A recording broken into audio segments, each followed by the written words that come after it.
Welcome to Beyond Understood, o podcast para alunos de inglês que já conseguem se comunicar, mas querem ir além de apenas serem entendidos. Nesse episódio eu converso com o Moésio sobre hobbies e tópicos relacionados, e entre uma pergunta e outra eu dou meu feedback sobre o que eu gostei no seu inglês e o que nós podemos melhorar. Se você gostar do formato e do meu feedback e quiser experimentar na prática, junte-se ao meu Fluency Lab. Descubra mais no link lipfulba.com/lab. Enjoy the podcast. So, what's your favorite hobby and why do you enjoy it? Yeah, I would say it's tough to choose on only one, but I really extremely like to do nothing.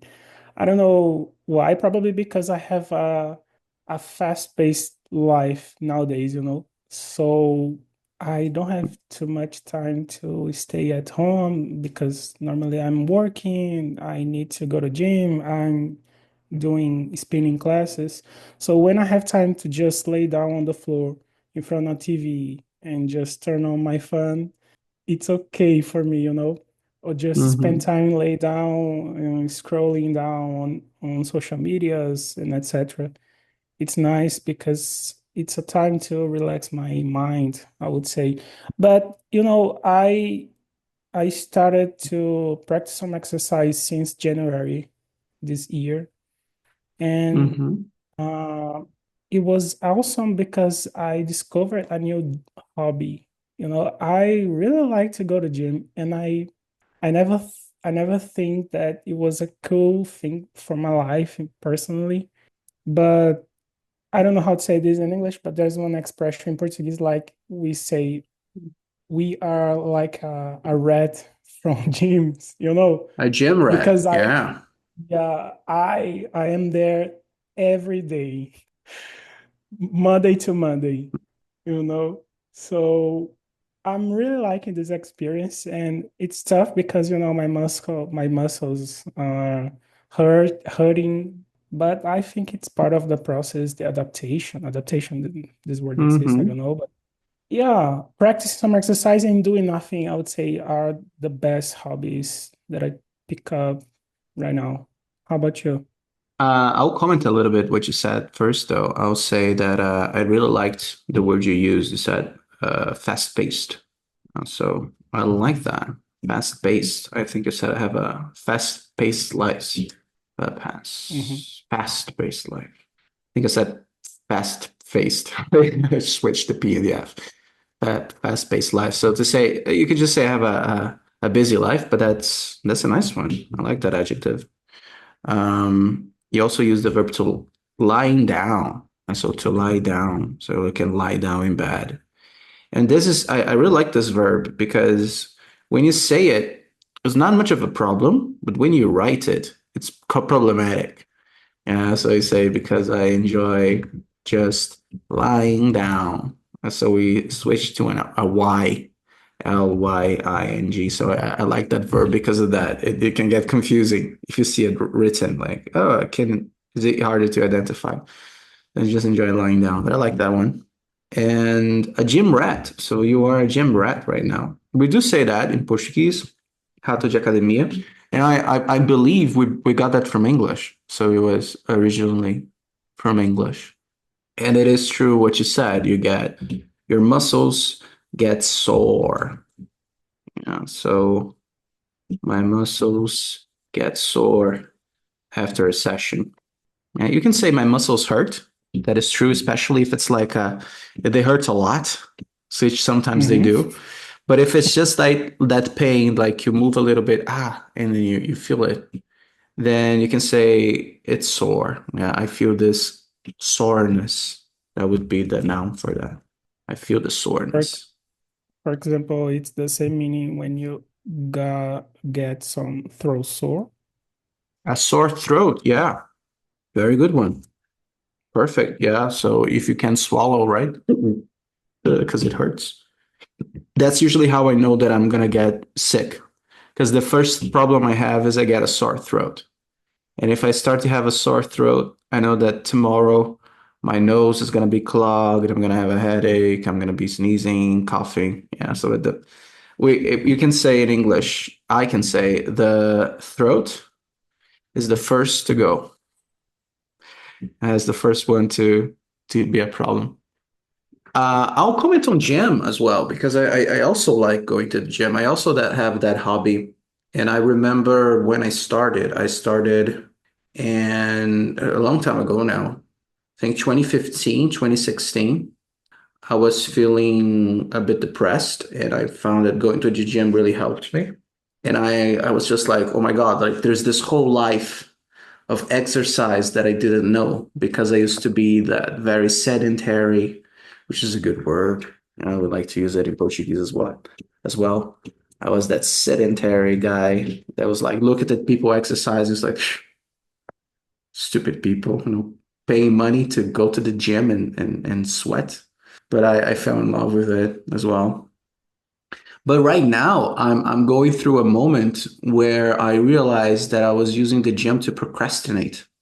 Like I Hmm. had important things at my job that I needed to do. And I was like, oh no, but let me go to the gym first. Like, oh, look at that. I don't have time anymore to do it because I went to the gym. So I'm still going to the gym, but I've understood now that I have other priorities. So instead of going, for example, 6 days a week, which is what I was doing, I'm going four or five, but no more than five. And so yeah, but I like going to the gym. Just a quick comment. Because you said to you go to gym to procrastinate, and I remember that these days I'm going because I just want to release the pressure, the anxious, and it's interesting. The point of view is different for each person. The reason. No, but I think that what you said it's also true for me. Like there's a nice verb that I can talk about right now, which is the verb to unwind. Do you know this one? I have no idea. Okay. So we have something that is called a wind-up toy. So they are those toys that they have those little things at the back that you can wind up. Hmm. And then as it unwind, it starts to move. So we can use the verb unwind to mean to de-stress, to relax. And so if you're feeling pressure, if you're feeling stress, then you can say, I go to the gym to unwind.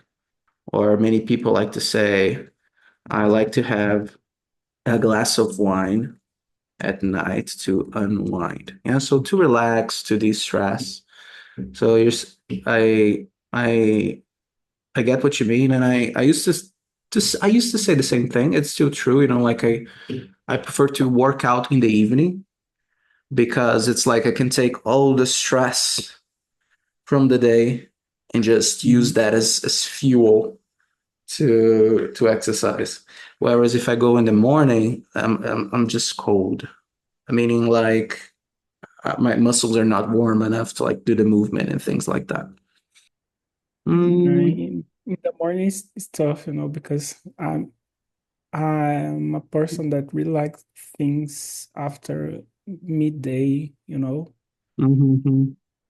During the morning, I'm slow down because I really like to sleep. It's another hobby.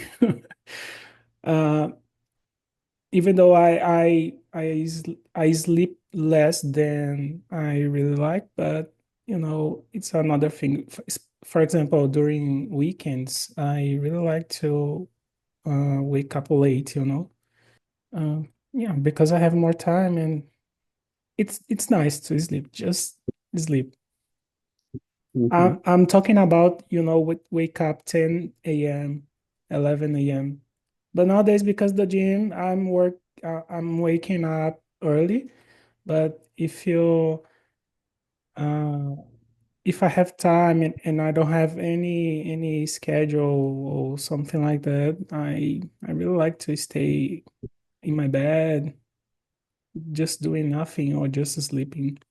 So you're basically you enjoy the weekends, you take advantage of them to stay in bed longer until 10 a.m., you said. Mm-hmm. That is funny because that's the time I wake up every day. Ah, I'm kidding. I mean, no, I'm not kidding. That is true. But also, I do work till midnight, so I let myself sleep late till later. But yeah, sleeping is good. How many hours a day do you usually get of sleep? Nowadays, I would say 6 to 7, around there. Yeah. Do you feel that's enough? No, I feel I need to sleep more because I have the opportunity to go to bed earlier, but I just can't sleep. I start to look at my phone, just watch some series, TV series.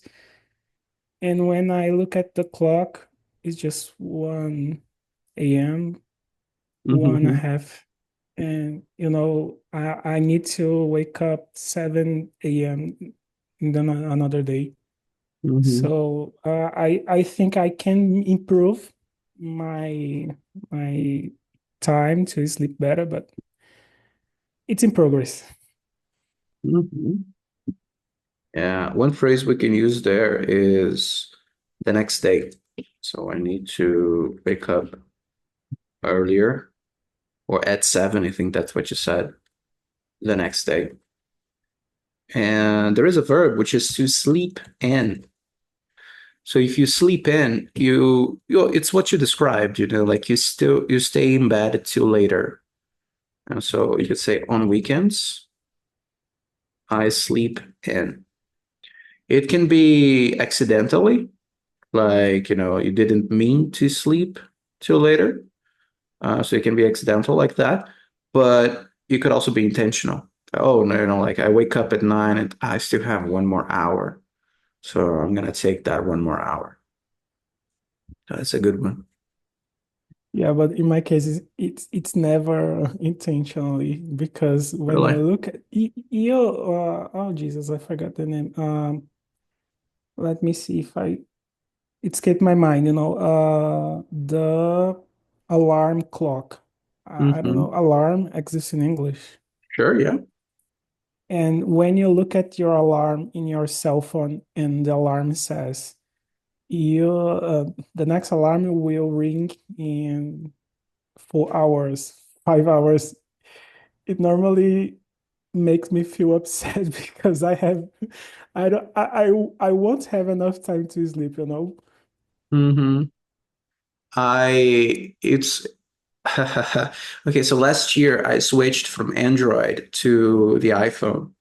And one thing that annoyed me at first was that the iPhone does not tell you how much time you have to sleep. So, if you set the alarm for like 10 a.m., it will not tell you that, okay, the alarm will ring in 7.5 hours. And at first I was like, oh, this is so annoying. I have to calculate in my mind. But eventually I stopped doing that. And obviously, I'm not going to say that now it's amazing. I don't care about it. But you stop to worry as much, which could be good or could be bad, depending on how you look at it.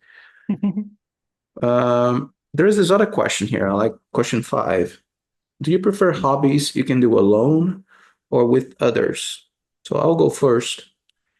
I When I was a kid, I was very introverted, so I would prefer to do hobbies alone, things that I could do by myself, like playing video games.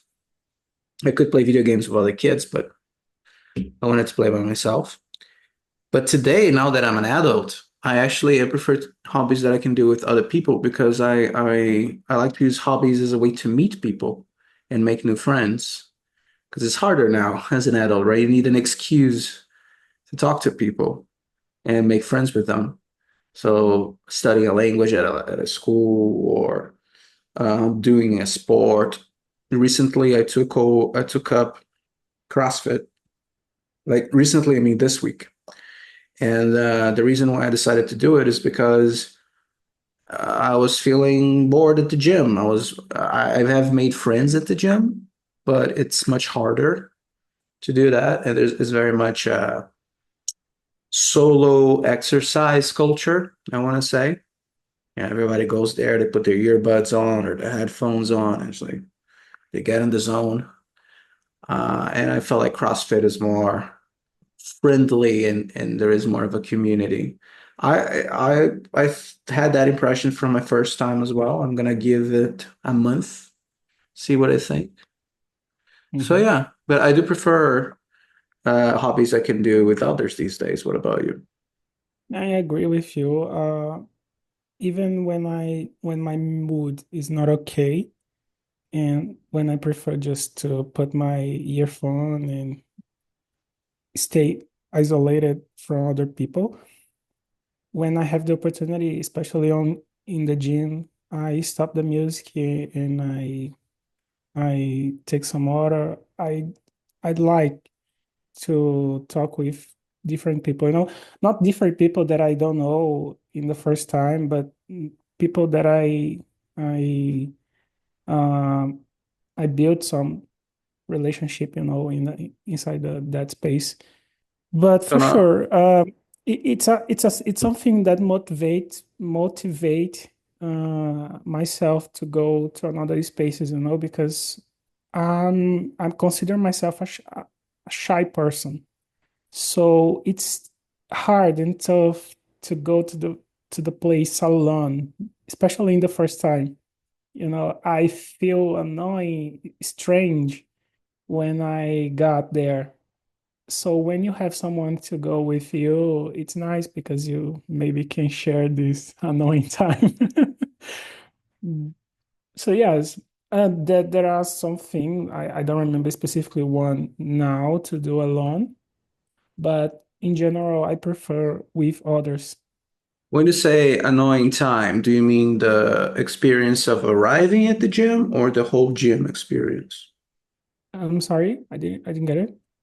So you mentioned there's a long time, sorry, there's annoying time. I think you said something like Mhm. that.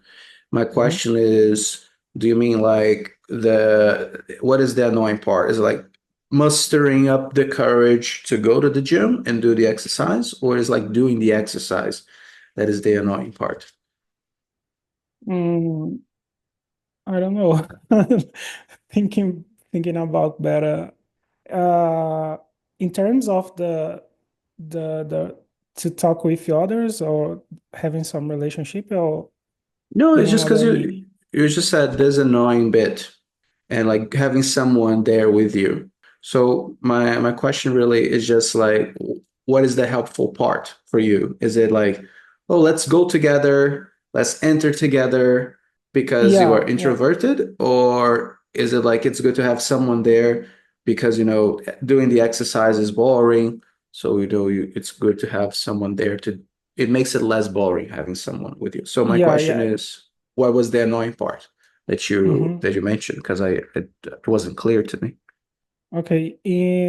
I would say in the second scenario you said, Okay. because normally to have another person, normally for me pulls me to to keep going to the gym, to keep going the thing. Hmm. So in the gym especially, I'm going alone. And when I started, I did a relationship, a friend. I have a friend one there. It is she is my specialist. I don't know, instructor. She is my Okay. instructor in the gym, and she became my personal trainer. So in this case, she motivate me every day to go to gym, send message asking if I'm feeling okay, especially after, and doing some orientations, because I'm new in this world. So how to do how to practice, how to do the movement, how many kilograms I can take it in this direction. Hmm. Gotcha. Gotcha. Gotcha. Gotcha. Yeah, I there are a few things you said that I liked. So let's take a look. First, I'll mention a sentence that I used that I think it's interesting. I said I'll give it a month earlier. So I was talking about my experience with CrossFit. So I'll give it a month. I'll do it for a month. And if I like it, I'll continue. If I don't like it, I won't. Yeah, and you can also tell people like, I don't know if going to the gym is for me. Okay, like give it a week, Hmm. and if you really think that it's not for you in a week, you can stop. Obviously, you need more time than that. But that's just an example. Earlier, you made a comparison between someone you never talked to and someone that you've already talked to. And I was thinking other ways that you could explain that difference. So you could use the word stranger. And so a stranger would be someone you've never exchanged words with. And you can even say a complete stranger. She's a complete stranger. I have no idea who she is. And then the way that you said, I think it's probably the most natural way to say it. So, someone I've I've already talked to before. But if you really want a word, acquaintance sounds good. Yeah, so acquaintance is someone that is not really a friend, but you know who they are. You know their name. Probably you have some small talk once in a while. So I Hmm. have some acquaintances at the gym. You said something that it like this system of having someone that keeps you going to the gym. Yeah, so someone that motivates you, that supports you.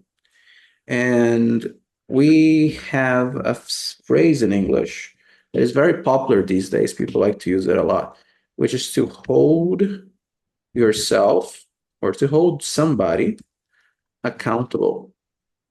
Yeah, or the word accountability.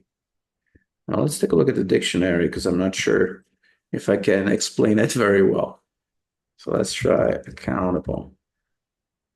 Someone who is accountable is responsible for what they do and must be able to give a satisfactory reason for it. To hold someone accountable. Yeah, so you have someone that holds you accountable. You have someone that uh, reminds you to be responsible, right? Because if you don't have someone to hold yourself accountable, you just have you. It's like, well, I said I was gonna go to the gym, but it's just me, so I'm not gonna go today. But it's like, oh, but I said to Louise I was gonna go to the gym. Now, if I don't go, Louise is gonna be disappointed. So this accountability system is Hmm. something that many courses and programs they use these days to make sure that people do what needs to be done. So it's nice that you mentioned that. I think it's very true. You said the word instructor earlier. You could say that. But then you said a word that I think it's better. You said personal trainer. Obviously, a personal trainer is personal, so it's your personal trainer. But if it's a trainer that is not personal, you can just say trainer. So, oh, she was a trainer at the gym, but now she's my personal trainer. Hmm. And often people reduce personal trainer to PT, and which just stands for personal trainer. That was pretty good. And I think you were looking for the verb to lift earlier. So you lift weights. I don't know how much weight I can lift. That was a pretty good one. And there's another sentence that I said earlier that I'll highlight. I said to muster up the courage. This is nice. So it's the idea of like collecting the courage. So you can build the courage to go do something. So you could say, hey, did you work out today? I couldn't muster up the courage to go to the gym. Yeah, so here we're using the word courage a little bit sarcastically, right? Because it doesn't really take courage to go, but it's like to muster up the energy. You can also use the word energy if you don't want to be sarcastic. I couldn't muster up the energy, so collect the energy to go to the gym. The reason I asked you earlier also about like what did you mean by annoying is because I have my moments of introvertedness, especially when I'm going to do something new. And it's always like a voice in my head that goes like, oh, you don't really have to go. Like you're probably not going to enjoy it. So why don't you just stay at home? You can do it next week. because and I think that most of it is to do like with this lack of social interaction that we have sometimes. So I kind of force myself to go, and then when I'm there, Mhm. it's great. But I can I always have to battle this when I do something new. And I thought that when you said that, you meant the same thing. And it would be really useful to have a friend to go with me and like hold me accountable. Well, you're gonna go. You said you were gonna go, so now you fucking go. That's nice. Normally, I have these voices of my mind when I'm lifting some heavy weight, and it's tough, and I'm almost uh, giving up. And I started to think, Jesus, stop. Come on, go home. You don't need it. But in the same time, I think, oh, it rests just it left just 3 times or 3 reps. So I finished that and go home after. But yeah, sometimes I believe everyone has this kind of voices of mind talking to you. Especially, I would say these days, because probably after COVID-19, we are becoming people that don't have some interaction with other people. The internet uh, provided us this kind of relationship in distance only by internet. So if it was difficult, it was hard to have some interaction before COVID-19. I would say after that, it's harder, m- if more hard. It's easier to stay just home or doing things alone, or because the technology provide everything for you. Yeah, there's a very nice sentence that you can use there. Just exactly what you said. If it was harder before the pandemic, it's even harder still. Or actually, no, even it's harder still. So to give this idea that it's even more harder than it was Mhm. before. It's just that the use of the word still makes it sound a little bit more poetic. Like it's harder still. So, and especially this phrase, especially with the word hard. And so you can just memorize the sentence and it's harder still. Yeah, I agree with you. That's one of the reasons why, and I believe that's your situation and it's definitely mine. Like I work from home. So I have no reason to meet people in real life because most of the people I work with are students that live in other places around the world. Some half of them live in different countries, so it's like I can't really spend time with them if they wanted to spend time with me. So yeah, I need an excuse to go out and meet people. So doing a hobby is an excuse. Yeah, sometimes it works, sometimes it doesn't. But if you don't mind my asking, if you have opportunity to choose to work, uh presential is not the word. I forgot. Mhm. You tough to us last year. I forgot. I did. I have thought that. Yeah. Yeah, and I forgot. I would say face to face, but not face to, I don't know. Yeah, face to face would In work. person, in person, in person. There you go. If you have the opportunity to You remembered. teach in person, will you choose it, I'll just before I or you answer, prefer just to? I'll just highlight because I like that word in person, so not presential, but in person. Nice, I liked it. In person classes. I'll say that you can say face to face. What is the problem with face to face? Is that these days you can have face to face meetings online, like we're having right now. Yeah, so it used to be the same thing as in person, as the opposite of like on the phone or via email. But Mhm. nowadays we can have face to face online. So it's a phrase that is a bit outdated now because of that. But in person is great. To answer your question, I miss having a classroom. I miss writing on a whiteboard. That was fun. I miss being going to a place and having coworkers. But no, I would not go back to that because although there are many good things that I miss, I have way more benefits working from home. Right. So I think it's like they're good things that make me nostalgic. But yes, today is better than it was before. And I think it's not only better for me, but it's better for the students as well, right? Because now it is it is very cool that even if we're all Brazilians, you can join a class where everybody's from a different area of the country. So you get different perspectives, you get to hear stories about different cities and towns. Because what is one boring thing about like teaching only one in one place?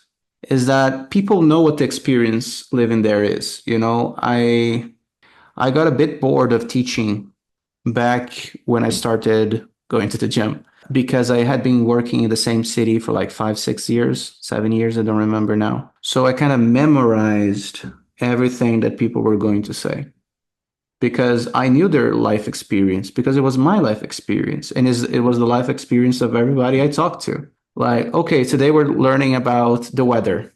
Describe the weather of your city. I know what they're going to say. Describe the weather of another city. I know what cities they go to on holidays because those are the cities that I used to go to on holidays. But if I'm talking to someone from, I don't know, like Mato Grosso, I don't know about Mato Grosso. That is interesting. Let's find out. And as you know, in the speaking club, there are people who live in different countries. So that's even cooler. Yeah. So that makes it more interesting. They're my pros. Uh-huh. Uh, but for sure, there are things I miss, but I wouldn't go back to that.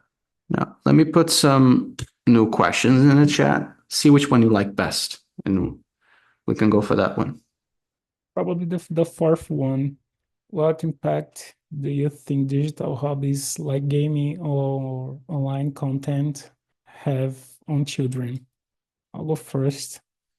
Uh, you need to be responsible, total responsible what you said, what you say, what you pass to your public. Um, because as the question said, you influence people life, you know.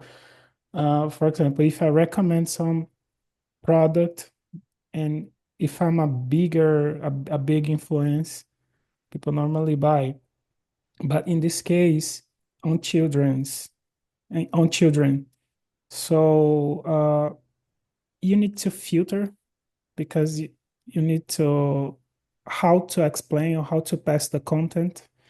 You need to provide these children. Let me see. If, for example, for games, I would say the classification, the classification, the categorization of the games.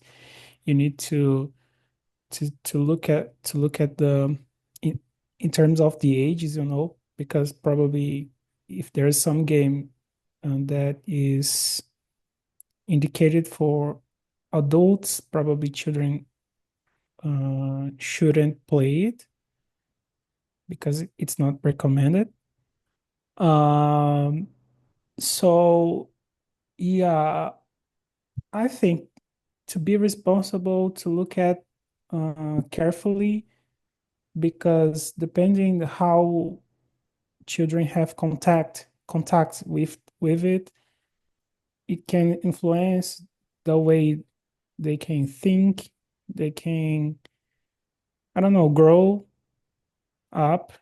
So I think that's it. I So have too you're much idea thinking, to. so Mhm. you're thinking mostly about like consuming online content like YouTube and social media. That's what you're Yeah. thinking of. Okay. Because that is a hobby, right? So like watching YouTube, for example, is a hobby. Fortunately, I don't think I have many children following me, so I can say bad words. I can curse and swear, which would be the verbs for that.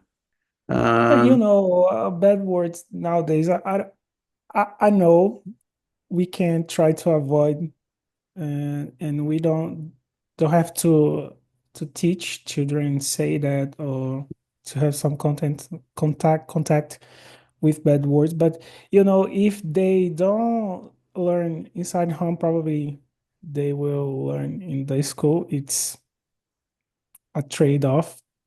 It's mhm. strange because the school shouldn't be the place to learn things like that. But my me- my my mind is more in the direction, for example, to influence children do bad things. To, Okay. for example, you remember some years ago when uh, one game called Baleia Azul in Brazil became a Mm-hmm. famous game Mm-hmm. to influencing children just cut themselves and just taking off their lives in this Uh, direction. mm-hmm. I see. I see. Okay. Yeah, I remember that. I think we can call it game. I don't like that word there, but yeah. Yeah, when it comes to swearing specifically, I think that there are two kinds of swearing. Obviously, there is the swearing that happens when you are emotional, like something cool happens, like, oh, that's fucking awesome. Or the when you maybe you hit your toe as you're walking and you're feeling pain, like, oh fucking shit, motherfucker. And it's just like you're expressing your pain.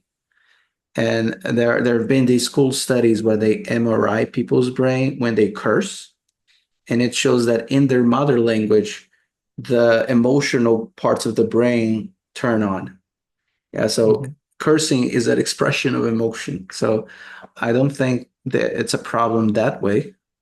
But then the moment that, the child or the teenager, they start to use swear words, which is another way to say bad words. It's the grown-up way, swear words, to call other people names like you motherfucker or you're asshole or you. So then I see that as a problem and something that, well, with children we should try and preserve them away from that, right, to protect them from that.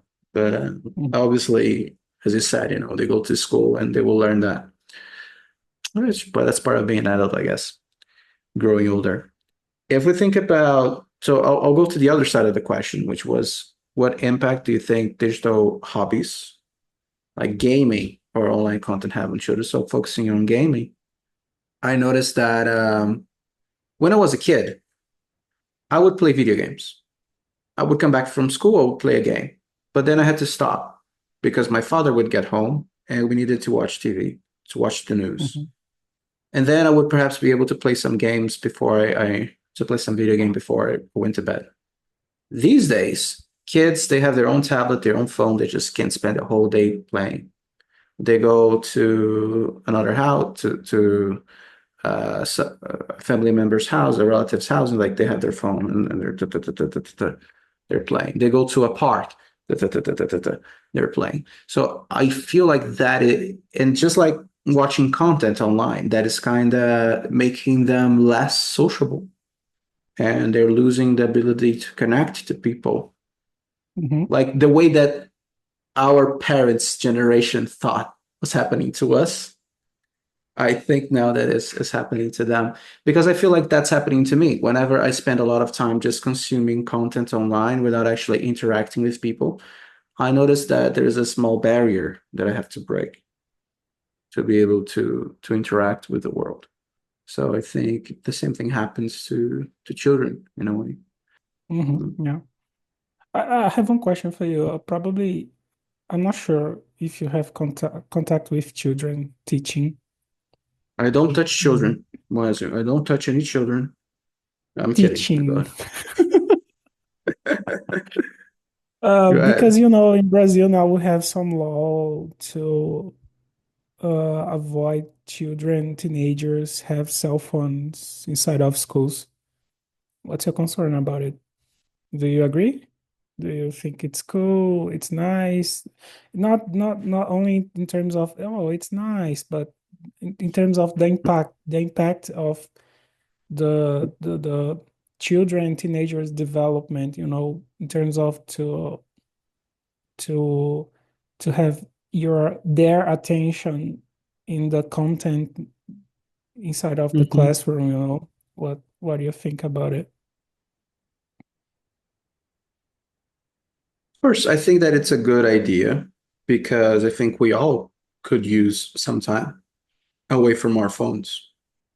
So children, obviously, they don't want to do that because they experience the dopamine and like having the phone, and they don't have the maturity to understand how that might be affecting their focus and things like that, their mood. So I think overall it's a positive thing. I think it's pretty cool, and I think that we adults should be doing similar things, like having times away from our phones. Problem being, we have to work with some of us have to work with them. I have to work with my phone because I'm on Mhm. Instagram replying to. I spent, for example, 1 hour today replying to messages on Instagram. Mhm. And obviously, between one message and another, I do get distracted watching a video here or a video there. Um, but I think it's a good idea. The possible negatives would be to say, well, maybe the teacher could use the phones in the class in somewhat in a clever way to make the lesson more interesting. When I used to teach in schools, we did you have like games using the phone, but I don't think that's enough to justification to have the phones in the class. I think, old pen and paper does the job. And maybe another negative would be you could say that, in real life they have access to that. So, it's useful for them to have access to that in the classroom. Like let's do a some sort of group work and you can use your phones to check stuff online.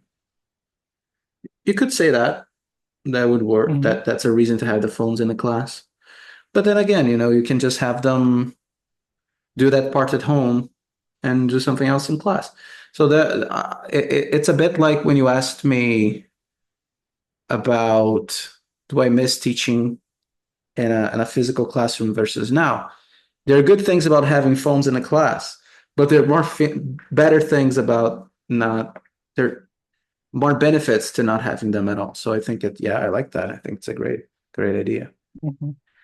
Yeah, I asked that because probably there's a connection with what you said before, the interaction, probably in our time, school time, during the intervals, the break time, we had some interaction with our colleagues. And nowadays, probably children and teenagers, they don't have because everyone were in or are in their cell phones, and sometimes talking with themselves, but through the cell phone, it's strange even more.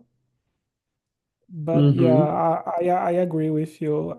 The only negative scenario that I think about it is if I have some urgency inside of the school. Probably with my cell phone, I have more opportunity to have contact with my parents, to do something about it, not just going to the room, the secretary, I don't know, the specific part of the school to get contact with my parents to have some Okay. communication, With my cell phone, I can just send a message or just call.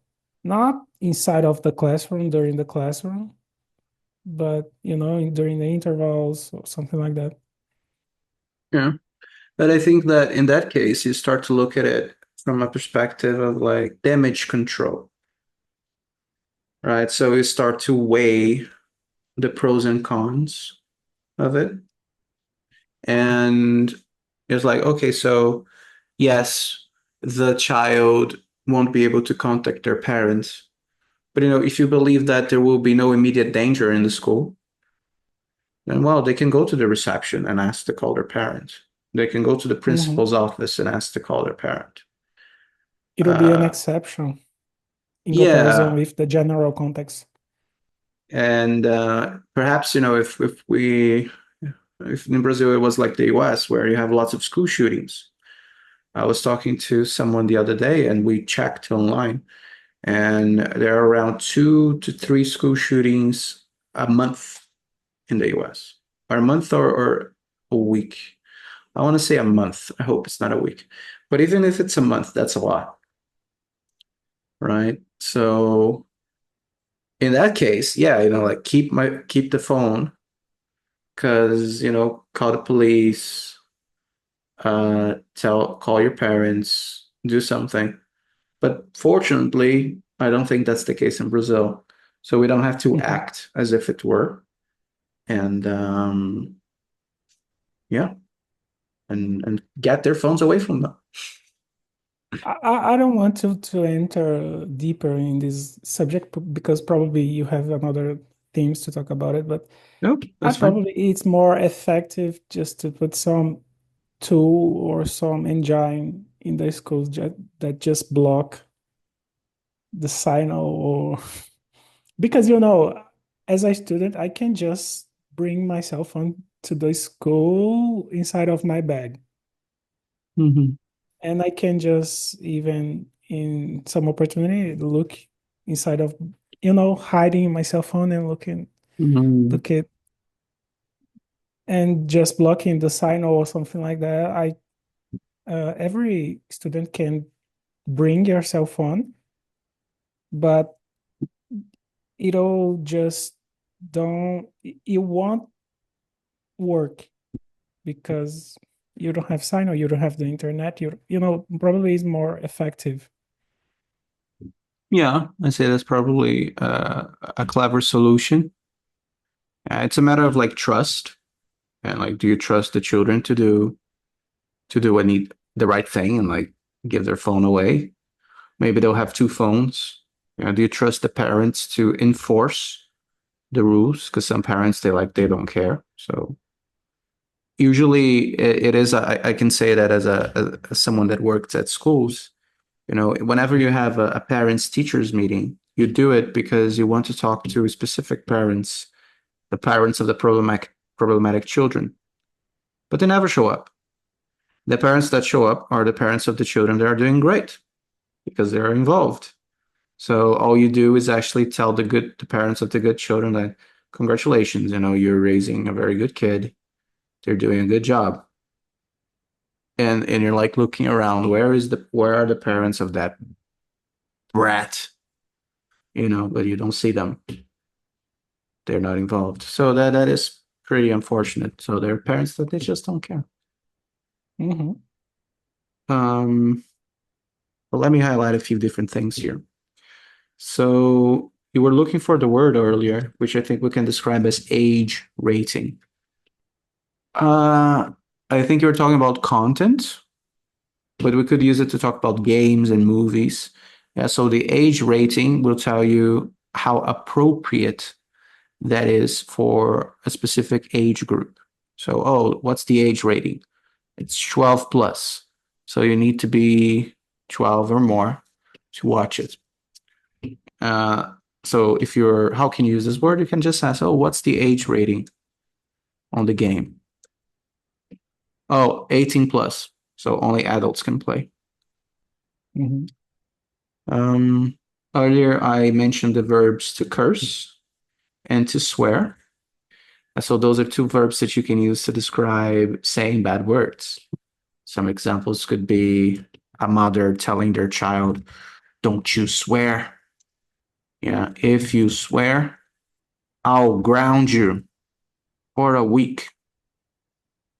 Some parents, they also have a swear jar at home. Yeah, so if the child swears, says fuck, shit, whatever, you have to like put a dollar inside the swear jar. And then the father would or mother would decide what to do with that money.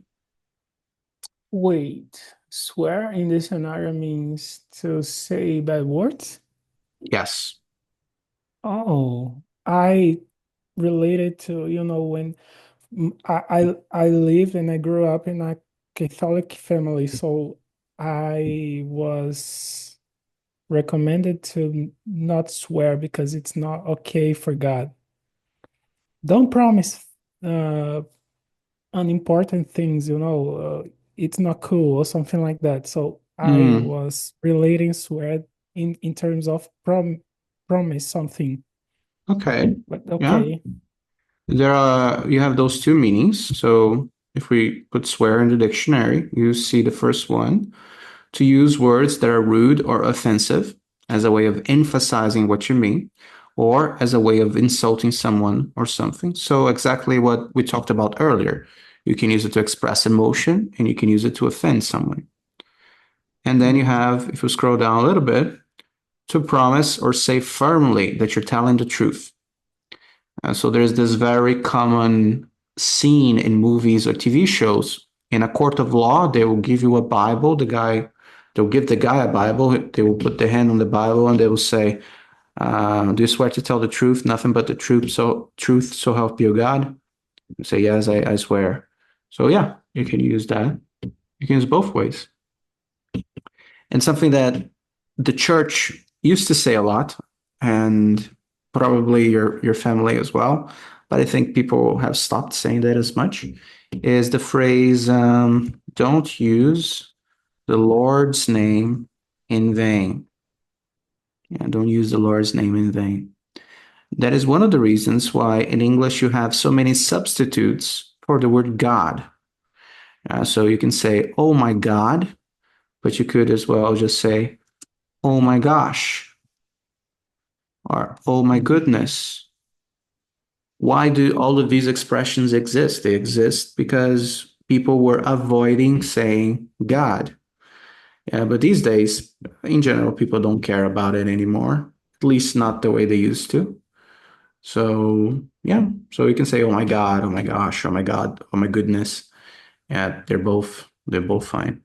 They're all fine, sorry. You said a word earlier. That's a good word. Let's check it out. Can you read this word for me again? Colleague. Mhm. So you're kind of saying it with three syllables, colleague, colleague, but we want to pronounce it with two, and we want to have the stress be the first syllable. So to sound a bit like colleague, colleague. Can you say it? Colleague. There you go, colleague. So for instance,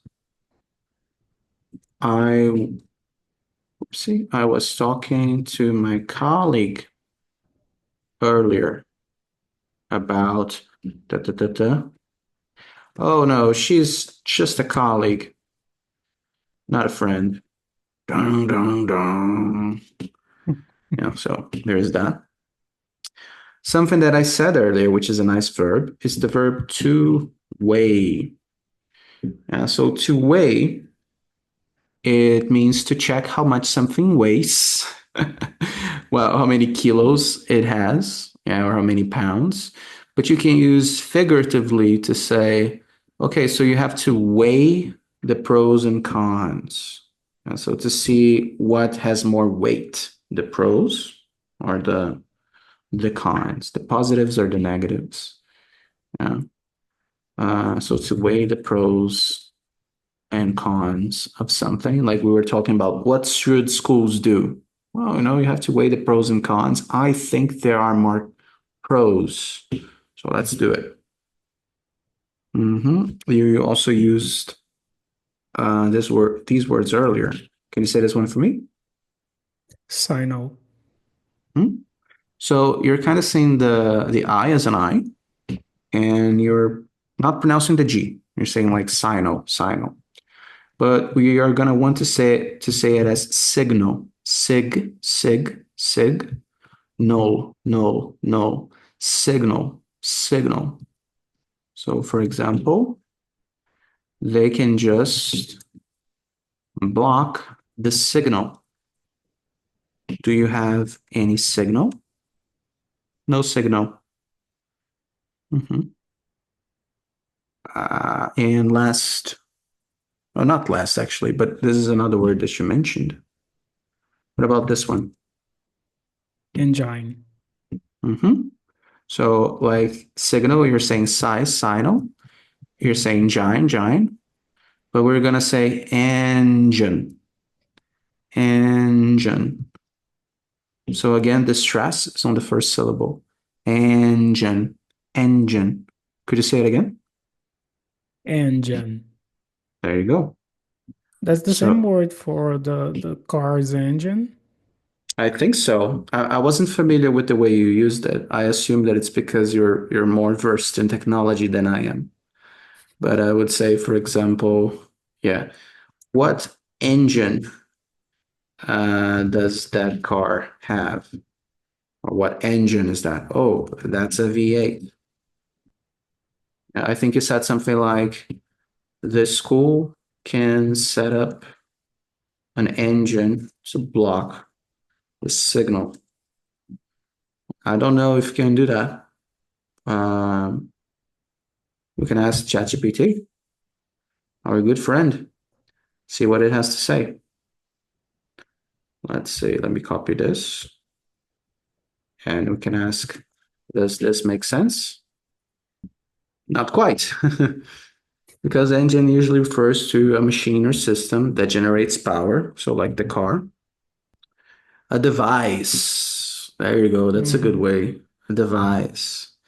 And a jammer. That's also a good one. A jammer is specifically there to jam the signal, which means to block.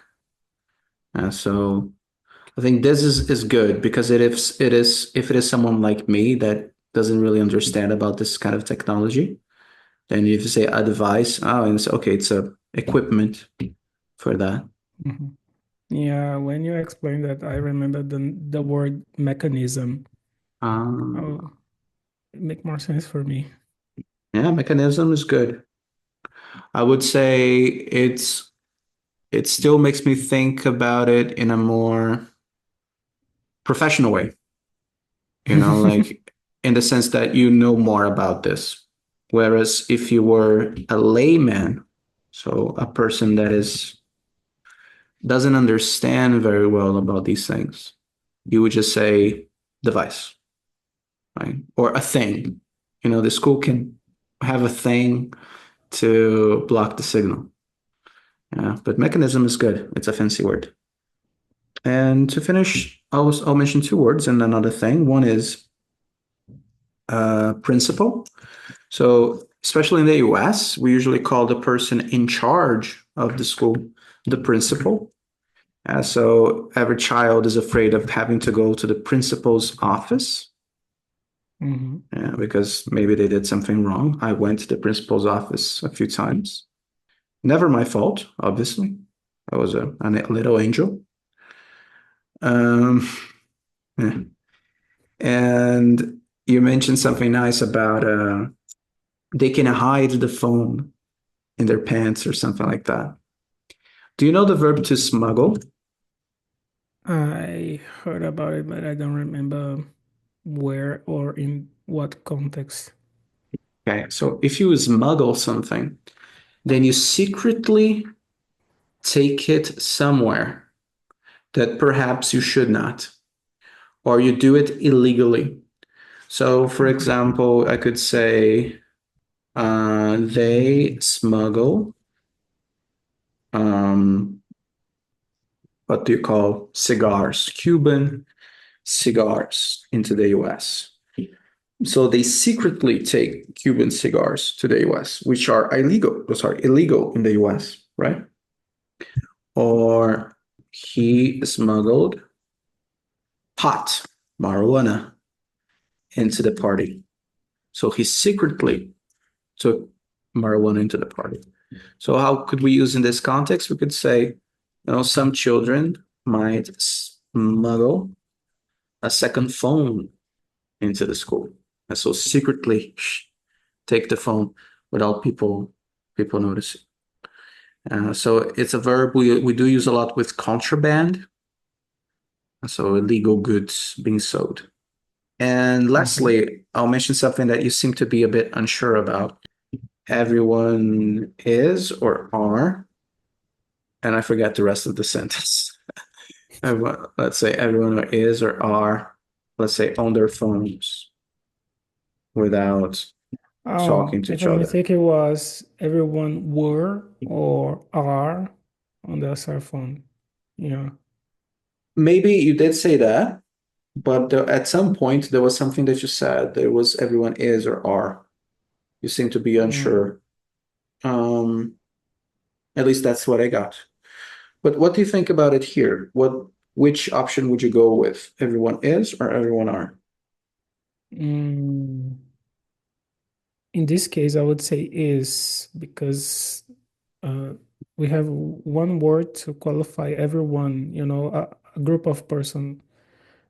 So grammatically, I would say is. You would be correct, yeah. You can always treat the word everyone or the word someone or the word anyone or the word no one. And same thing for a body, anybody, somebody, something, anything, everything. You can always treat them as third person, meaning he, she, or it. So that means everyone is on their phones without talking. Everyone is on their phones without talking. Someone needs to say something. Notice we're using needs because it's like he or she. If I said someone need, it would be like you or I. So not that. Nobody is available to talk. So same thing with nobody. Anything with anyone, someone, anybody, nobody is third person. Mhm. Just a quick question, Felipe. If I'm not mistaken, you mentioned the word or the expression school shooting. It was Mhm. that it? Someone shooting inside the school? Give us? Yes, yes, a school shooting. Yes. Hmm. I talked about how often they happen, so we can Google that very quickly. How many school shootings? Oh, it already shows up. Uh, mass shootings, school shootings. Okay, there you go. There were 83 school shooting incidents recorded in 2024. 83 school shootings in a year.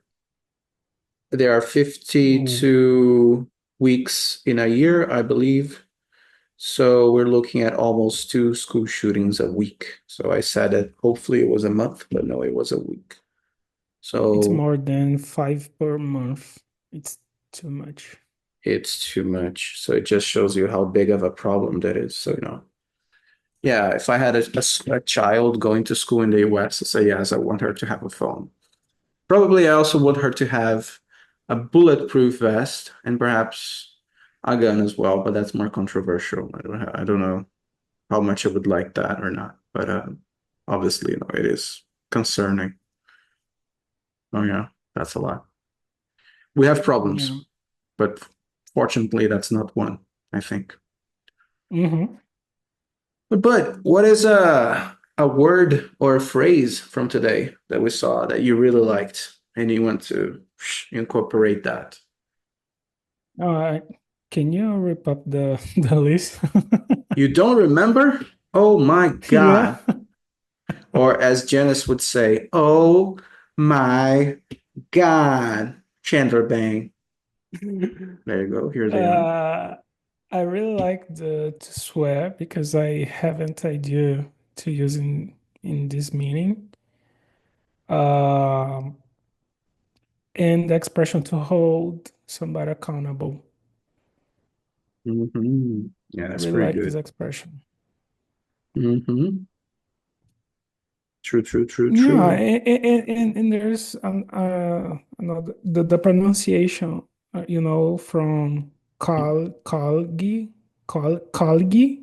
Colleague. colleague, and signal, No, sorry, not colleague. I mispronounced it now. Colleague. colleague. Colleague. The stress Yeah, is in the I car. need to do some reference with League of Legends. I don't know why. Mm. No, there you go. Colleague. Colleague. Yeah. You know, word stress is the biggest problem for pronunciation. People think that it's getting the sounds wrong. It's not. That's a problem, especially because there are many short words in English that only have one syllable. So if you get the sound wrong, you're saying a complete different word. So that's a problem. But like with Mm, longer words, and especially words that look like Portuguese words, like if you look at signal and colleague, you can kind of guess what they mean, right? Because they look like Portuguese words.